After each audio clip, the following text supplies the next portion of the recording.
welcome to Croissants. This is a recipe that I teach all the time that I really like, and it always comes out delicious. The ingredients that we are going to use today I have laid out. They've all been measured on a scale. In this bowl I have all-purpose unbleached flour, sugar, salt. I have the Himalayan pink salt today, but any salt is fine. I have my cold ingredients here, which consist of 8 ounces of cold milk and 2 ounces of cold cubed butter. Over here I have yeast. I'm using instant yeast today, a little bit of sugar, and warm milk. So I am going to start by combining the sugar and the warm milk in this bowl. Give it a little bit of a stir to dissolve the sugar and sprinkle the yeast over it to let it bloom. Just give it a little bit of a mix just to get it all start hydrating in contact with that milk and sugar mixture. Unlike other breads that you make, croissants are a combination of a bread and a pastry, and there's a lot of butter in this. So one thing that you need to remember is we need to keep our butter or our dough cold so our butter doesn't melt out. That's why we have 2 different temperatures. So we just need a little bit of warm milk to activate our yeast, and then we have our dry ingredients here with our cold. So into the mixer, I'm going to start by adding all of the all-purpose unbleached flour, not bread flour. It's closer to a pastry, so we want a lower protein content to keep the gluten nice and soft.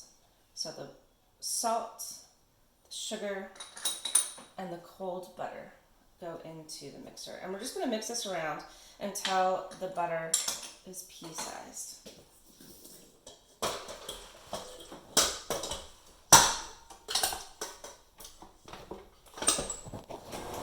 Now, just going to mix like that until the butter breaks down and is pea-sized. It's kind of crumbly in there. Some large pieces of butter are fine. We do need to hang on to this bowl. I know it seems a little funny, but we do.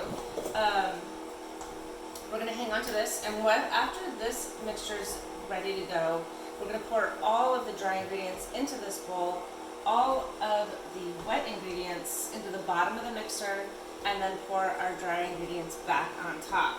And the reason is because this is such a short mixing time so that we don't overdevelop our gluten in our dough, that if you put the wet ingredients on top of the dry ingredients, you end up over mixing it and overdeveloping the gluten, trying to get all of the flour and the dry mix in contact with the liquid. So I found that if you pour out all of the dry, put it back in the bowl, start with your liquid, then you don't have to work so hard to pick up all the dry ingredients off the bottom.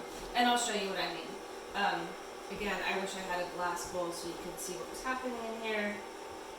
They don't. You can do this part by hand if you like. Croissants actually can be made by hand.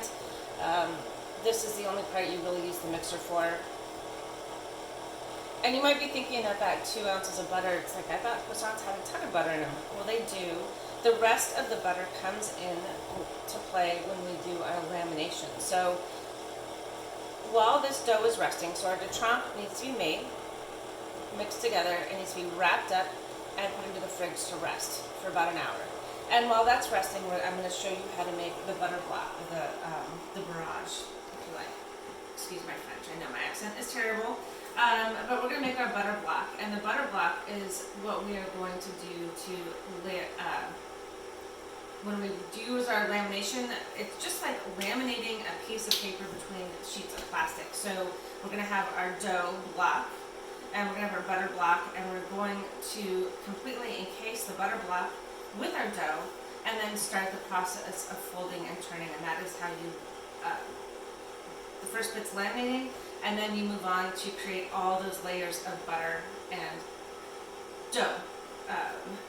Sometimes, if you do the math, some people come up with by the time you get a finished croissant, you have over 300 layers of butter and dough. So there's a varying range depending on how many layers you end up with if you're doing a 3 turns or 4 turns.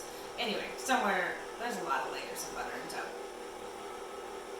Alright, we're going to check this now and see if our butter is broken up into small enough pieces. Alright, almost. I'm looking for butter pieces. It's a little bit big. I'm going to keep working it just for a minute or two longer.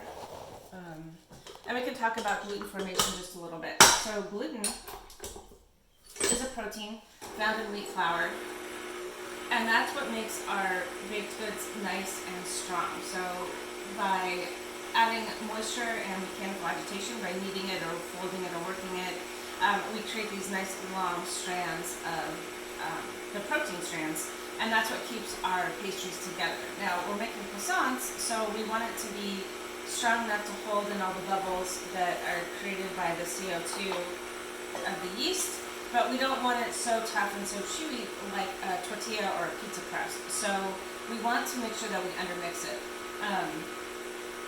so we don't overdevelop the gluten. This croissants, the process of layering and folding and rolling out, really develop those gluten strands, and so we undermix it at this first stage quite a bit, so that by the time we get to our final final turn and the final rolling out, our final product is still nice and tender. Okay? So back to this. Butter pieces are nice and small. Now, it's kind of a sandy mixture. There's one or two pieces that are a little bit big, but it's going to be fine. You could work it a little more if you wanted to, but I think this is absolutely acceptable. So all the dry goes back into that initial bowl, and now we're going to add all of our liquid into the bottom of this. And again, it's to help us avoid accidentally overmixing our dough. And then, so that's all the cold milk. This is all the warm milk, the yeast, and that first little bit of sugar. Get it all in there. Okay. And now on top of our liquid, I'm going to add all the dry. If I can do it without dumping it on the counter. Okay. And this mixing bit is very short, usually in the range of 35 to 45 seconds. And again, it's just enough to mix it to hydrate all the dough, but we don't want to overdevelop any gluten. And what we're looking for, last little bit of yeast, I want it all in there, is a nice shaggy, undeveloped dough. So as soon as it looks like it's coming together, I'm going to shut the mixer off. And I know that you just want to keep mixing it and keep mixing it because it doesn't look like it is smooth enough, but I promise you it will be fine. Okay, so at this point, I'm going to get everything off my paddle. The recipe that I have included for you to follow, if you choose to, recommends to switch to a dough hook to do this part, but I actually just keep going with the paddle. I find it's fine, and I like to finish my dough by hand just so I have a little bit more control over it. Okay. So what I'm going to do with the rubber spatula right now is I am going to go ahead and scrape the bottom of the bowl if I have any floury bits on the bottom that haven't come in contact with the liquid yet. I'm going to pick them up, and I don't need to knead the dough. I'm just kind of folding it and pressing it a little bit in there. And then while this dough, our de trempe, rests in the refrigerator, it will continue to hydrate the dough, and those gluten forms will start to form just even in the presence of moisture. So I have my beeswax wrap right here. Whatever you want to wrap it up in is fine. If you have plastic wrap or a container that will hold it, that's fine. You just don't want to get it to, just don't want skin to form on it, and you want it to be able to hydrate and not dry out. Okay, so I'm going to wrap this up. It's not too sticky. It's very lumpy. It's very underdeveloped. It's a very shaggy dough, and that is fine. There's a little bit of dry right there, but as this sits in the refrigerator, it's going to absorb some moisture and hydrate, and it'll look a little bit different when we pull it out. And that's that for the first part. The next part is going to be making our butter block, which honestly is my favorite part of making croissants.